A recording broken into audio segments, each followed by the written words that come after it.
Hello artists! Today we are starting our printmaking projects. Printmaking is an ancient form of art.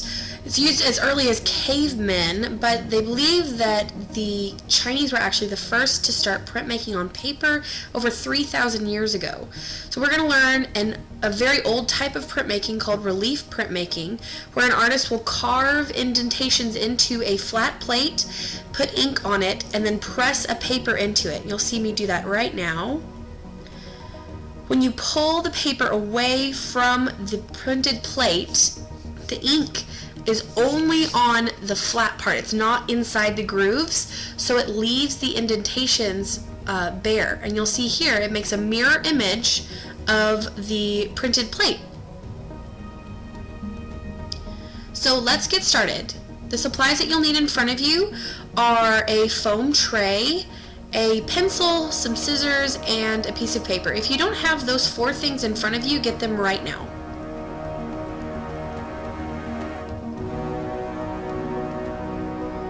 The foam tray we're going to use today to create our outline for the sketch. So the first thing that we're going to need to do is to put our name on our paper.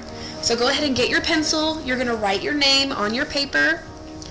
Please use the bottom right-hand corner of your paper. Also write your class code. It is your teacher's first initial and your grade level. So I'm going to use 4th grade Cavazos as an example. Please also put your name on the back of your tray. The back has numbers in that little circle.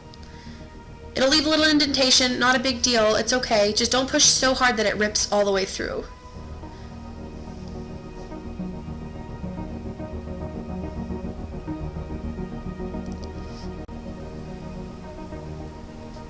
I'll give you all a couple more seconds to finish writing your names.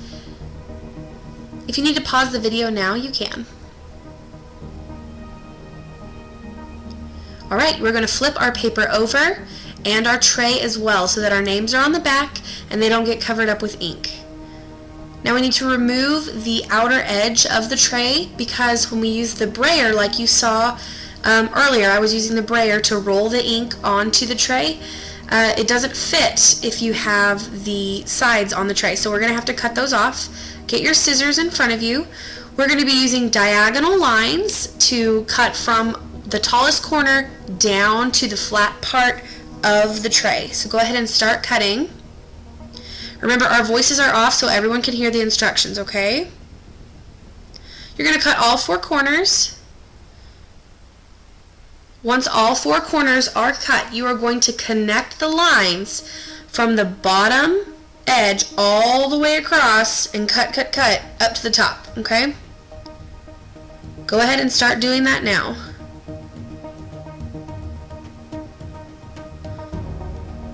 It should fall off. You'll have all 4 pieces off in just a second. Keep going. It doesn't matter if your lines are straight or not. We are just going for a general rectangle, but it does not have to be perfect. Mine is definitely not perfect. Alrighty. This part is just trash, so you're going to set that in the middle of the table, and one of your table friends will go and throw that away in just a second. Right now you need your pencil and your tray and paper in front of you.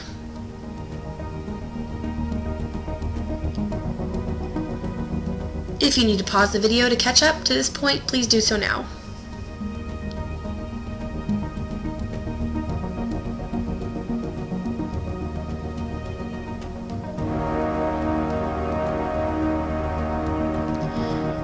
For the next part of the assignment, we're going to take our flattened tray, and you can double check right now to make sure that none of the edges are sticking up. You can trim them down if you need to. We're going to take our tray and place it on our paper. Use your extra hand, the one not holding the pencil, to hold your tray down, and you're going to trace the rectangle onto your paper.